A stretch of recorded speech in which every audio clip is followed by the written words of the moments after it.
भगवते वासुदेवाय नमः।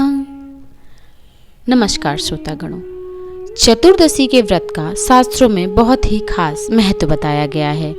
अनंत चतुर्दशी पर भगवान विष्णु के अनंत स्वरूप की पूजा होती है और हाथ में 14 गांठों वाला धागा अनंत बांधा जाता है। ऐसा करने से माँ लक्ष्मी प्रसन्न होती हैं। अनंत चतुर्दशी की पूजा में कथा का पाठ करने का भी बहुत महत्व माना गया है। अनंत चतुर्दशी हिंदू धर्म का एक महत्वपूर्ण व्रत और पर्व है जो भाद्रपद मास की शुक्ल पक्ष की चतुर्दशी तिथि को मनाया जाता है। इस दिन भगवान विष्णु के अनंत रूप की पूजा की जाती है और व्रत धारण किया जाता है। यह पर्व विशेष रूप से उनके लिए महत्वपूर्ण है जो अपने जीवन में समृद्धि और शांति और अनंत की कृपा की कामना करते हैं। इस दिन गणेश उत्सव का भी समापन होता है जब गणपति बप्पा की मूर्ति का विसर्जन किया जाता है। एक बार महाराज युधिष्ठिर ने राजसूय यज्ञ किया और यज्ञ का मंडप निर्माण बहुत ही सुंदर व अद्भुत रूप से किया।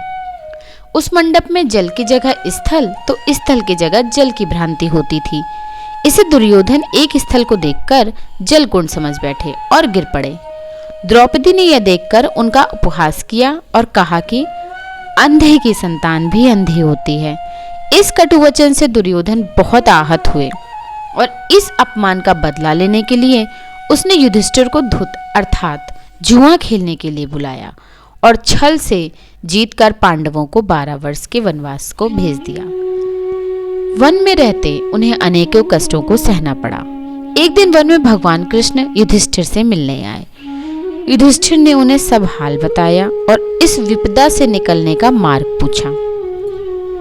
इस पर भगवान कृष्ण ने उन्हें अनंत चतुर्दशी का व्रत करने को कहा और कहा कि इसे करने से खोया हुआ राज्य भी मिल जाएगा।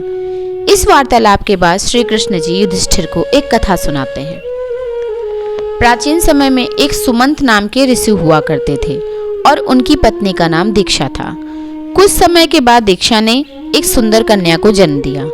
उसका नाम सुशीला रखा। लेकिन कुछ ही समय के बाद सुशीला के सर से उसकी माँ का साया उठ गया। सुमंत को अपने बच्चे के लालन पालन की चिंता होने लगी।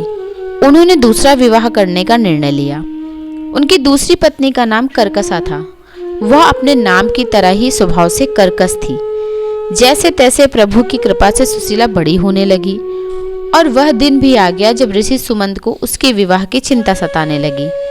काफी प्रयासों के बाद कौंडिन्य ऋषि से सुशीला का विवाह संपन्न हुआ।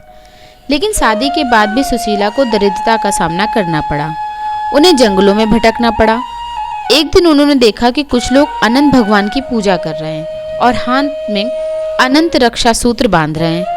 सुशीला ने उन लोगों से अनंत भगवान के व्रत की महत्व को जानकर पूजा विधि विधान पूछा। उसका पालन करते हुए अनंत रक्षा सूत्र अपनी कलाई पर बांध लिया। देखते ही देखते उनके दिन फिरने लगे और दिन फिरने के बाद कौंडिन्य ऋषि से में अहंकार आ गया कि यह सब उनको उनकी मेहनत से मिला है। और अगले वर्ष अनंत चतुर्दशी के दिन सुशीला अनंत भगवान का धन्यवाद करने के लिए उनकी पूजा अर्चना करके रक्षा सूत्र अपने हाथ पर बांधकर घर लौटती है। तो घर पहुंचकर उसके पति कौंडिन्य ऋषि ने उस अनंत रक्षा सूत्र के विषय पूछा। सुशीला ने खुशी खुशी बताया कि अनंत भगवान की आराधना का यह रक्षा सूत्र है। इसके बाद ही हमारे दिन फिरे हैं। इस पर कौंडिन्य ऋषि ने खुद को अपमानित महसूस किया। उन्होंने कहा, यह सब मेरी मेहनत का फल है, ना कि इस रक्षा सूत्र का। उन्होंने उस धागे को उतरवा दिया और इस पर अनंत भगवान रुष्ट हो गए और देखते ही देखते कौंडिन्य ऋषि के पास जो भी था वह सब समाप्त हो गया। इसके बाद एक विद्वान ऋषि ने कौंडिन्य ऋषि को उनके किए हुए का एहसास दिलाया। इसके पश्चाताप करने को कहा। लगातार 14 वर्षों तक अनंत चतुर्दशी का उपवास रखने के बाद उन्होंने भगवान श्री हरि को प्रसन्न किया। फिर से कौंडिन्य ऋषि और सुशीला सुखपूर्वक रहने लगे। यह तो थी अनंत चतुर्दशी की व्रत कथा। आपको यह कथा कैसी लगी कमेंट करके हमें जरूर बताएं। साथ ही हमारे चैनल को सब्सक्राइब करें। धन्यवाद।